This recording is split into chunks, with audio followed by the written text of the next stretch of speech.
और ब्लॉक प्रमुख चुनाव में हिंसा की खबर है यूपी से। यूपी में ब्लॉक प्रमुख चुनाव के लिए वोटिंग शुरू हो चुकी है और चुनावों को देखते हुए सुरक्षा के कड़े इंतजाम किए गए हैं। आज 476 ब्लॉकों में वोट डाले जा रहे हैं, जिसकी शुरुआत हो चुकी है। वोटिंग से पहले कई जगहों से हिंसा की खबर सामने आ रही है।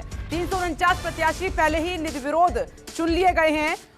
476 सीटें और उसमें से 334 ब्लॉक प्रमुख निर्विरोध। पहले 334, अब ये संख्या 349 हो गई है। प्रत्याशी निर्विरोध चुने जा चुके हैं, जिस पर बीजेपी अपना दावा भी ठोक रही है कि ज्यादातर हमारे ही प्रत्याशी हैं, बाकी जो इंडिपेंडेंट हैं वो समाजवादी पार्टी के बताए जा रहे हैं। लेकिन आप देख रहे हैं कि कल मऊ में जिस तरीके से हिंसा हुई, उसके बाद से सुरक्षा व्यवस्था को भी काफी कड़ा कर दिया गया है और ये तस्वीरें आपके सामने हैं। बड़ी संख्या में पुलिस फोर्स को उतारा गया है ताकि हिंसा को रोका जा सके, क्योंकि जब भी इस तरीके के चुनाव होते हैं और वहां पर हिंसा का दौर शुरू हो जाता है, आपस में हमले शुरू हो जाते हैं।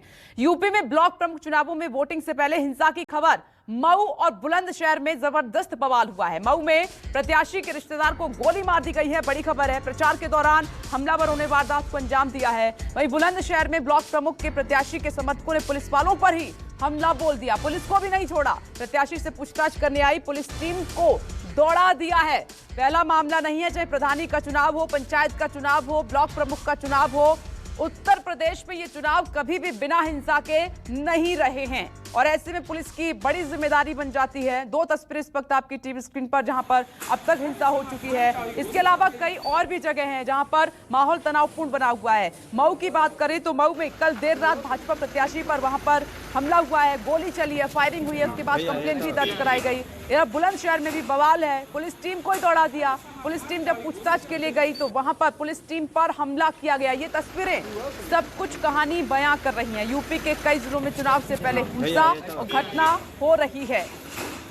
आप सोचिए, यूपी में शहर शहर तनाव बना हुआ है। आज ही मतदान है और आज ही काउंटिंग होगी और आज ही परिणाम सामने निकल कर आ जाएंगे, क्योंकि विधानसभा चुनाव से पहले ये जो इलेक्शन है, चाहे वो पंचायत सदस्यों का हो, अध्यक्षों का हो, प्रधानी का हो या फिर अब ये आपके सामने ब्लॉक प्रमुख का हो, इसको अहम माना जाता है, क्योंकि इसमें यह देख लिया जाता है कि उत्तर प्रदेश में कौन सी पार्टी कितनी मजबूत है। लेकिन जिस तरीके का माहौल बना हुआ है वो कई सवाल खड़े करता है कि आखिर कानून व्यवस्था कहाँ है, जिसका जिक्र हर बार होता है। और यह भी कहा जाता है कि सुरक्षा व्यवस्था कड़ी है, शांतिपूर्ण तरीके से मतदान कराया जाएगा। लेकिन खास तौर पर ये इलेक्शन कभी भी शांतिपूर्ण तरीके से नहीं हुए हैं। आप तस्वीरें देख लीजिए और थोड़ी देर में आपको कुछ और भी तस्वीरें उत्तर प्रदेश से ही कई अन्य शहरों से मिल जाएंगी, क्योंकि जहां पर एक कैंडिडेट जीतता है, एक पार्टी के जो कैंडिडेट हैं वो जीतते हैं, तो दूसरा विरोध करने के लिए अपनी पूरी तैयारी के साथ वहां पर खड़ा रहता है हमले के लिए, क्योंकि दूसरे की हार डाइजेस्ट नहीं होती है। तो बुलंदशहर में पुलिस और गांव वालों में झड़प हुई है, तस्वीर आपने देखी। पुलिस मात्र अपना काम कर रही थी, पूछताछ करने के लिए गई थी, लेकिन ये गंवारा गांव वालों को नहीं हुआ और उन्होंने पुलिस की जीप को ही वहां से भगा दिया, वहां पर दौड़ा दिया। और अशोक तिवारी हमारे साथ जुड़ गए हैं, कुंदन सिंह भी हमारे साथ मौजूद हैं इस वक्त। अशोक, क्या ये कभी ऐसा हो पाएगा कि उत्तर प्रदेश में चाहे वो प्रधानी के चुनाव हों, पंचायत सदस्य के हों, ब्लॉक प्रमुख के हों, अध्यक्षों को हैं, वो बिना हिंसा के कभी हो सकते हैं क्या?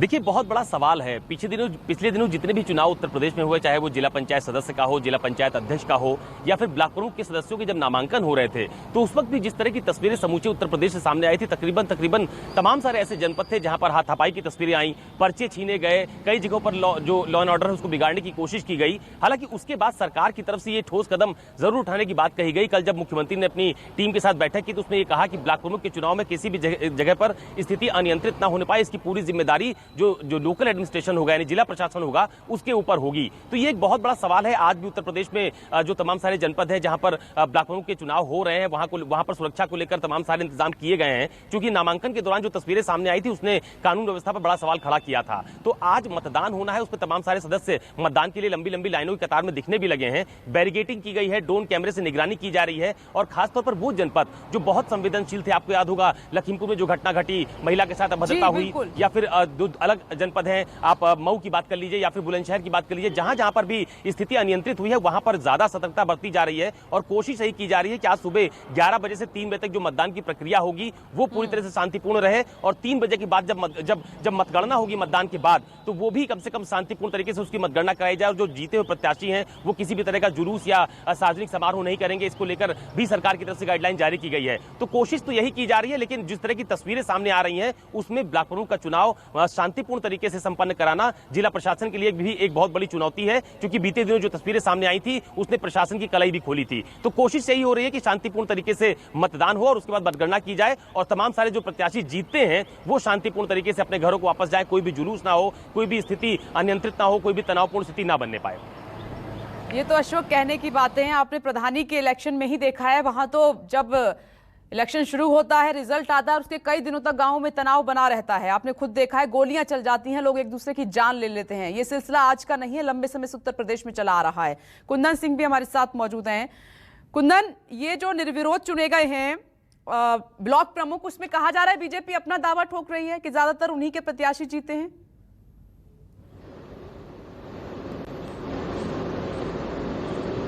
पुरानी परंपरा है, जो भी पार्टी सत्ता में रहती है वो मैनेज अच्छे तरीके से कर पाते हैं और जो सदस्य मैनेज होते उनको भी पता है कि अगर सत्ता के साथ रहेंगे तभी उसका फायदा न केवल अपना प्रभाव उठा पाएंगे बल्कि इलाके में डेवलपमेंट काम कर पाएंगे और अपने लोगों को, अपने जनता को एड्रेस कर पाएंगे। जहां तक बुलंदशहर का सवाल है, देखिए कि आप पुलिस का ये बयान जरूर है कि वो पूछताछ करने के लिए गया है, लेकिन अगर गांव वालों का बयान देखेंगे तो वो कह रहे हैं कि ये सपा के प्रत्याशी को गिरफ्तार करने आई है और इसलिए आई है कि वो नामांकन न कर पाए, जिससे जो समर्थन या बीजेपी के गुट के लोग हैं वो जीत न पाए। सो कुल मिलाकर जितना चुनाव नीचे के स्तर पे होता है, जो लड़ाइयां, जो भेदभाव और जो एक दूसरे को पहचान और जो कलह है और वो नीचे स्तर पे चली जाती है। और शायद ये वजह है कि आप पंचायत के चुनाव में जानते हैं, क्योंकि एक एक प्रधान, एक एक आदमी जानता है कि उस घर ने किसको वोट दिया, उस आदमी ने किसको वोट दिया, और वोट देना न देना, जीत हार के बाद जो कलह होती है, जो मारपीट होती है, जो आपसी तनाव होता है, वो बहुत बड़ा रोल होता है। तो कुल मिलाकर राजनीतिक जितने नीचे के स्तर पे जाएगी, जितने माइक्रो लेवल पे जाएगी, जो झगड़ा है, जो फसाद है, जो एक दूसरे का विरोध है, उसी स्तर पर जाएगा। लेकिन वाकई ये कंसर्न का विषय है, क्योंकि जिस तरीके से अगर किसी भी पंचायती राज व्यवस्था में जो तमाम सिस्टम बनाए गए थे, जिसमें ग्राम पंचायत की बात थी, ब्लॉक पंचायत की बात थी, जिला पंचायत की बात थी, अगर उसमें इस तरीके की हिंसा होती है, पार्टियां एक दूसरे पे आरोप लगाती है, तो मुझे हद तक बहुत साल है कि जो मांगे उठती रही है कि इनको भी आप चुनाव के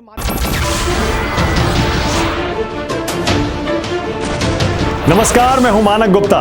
अगर आपको हमारा ये वीडियो पसंद आया हो तो इसे लाइक और शेयर जरूर करें और हाँ, हमें सब्सक्राइब और फॉलो करना ना भूलें ताकि आप देश और दुनिया की कोई खबर मिस ना करें। तो जुड़े रहिए हमारे साथ और देखते रहिए न्यूज़ 24।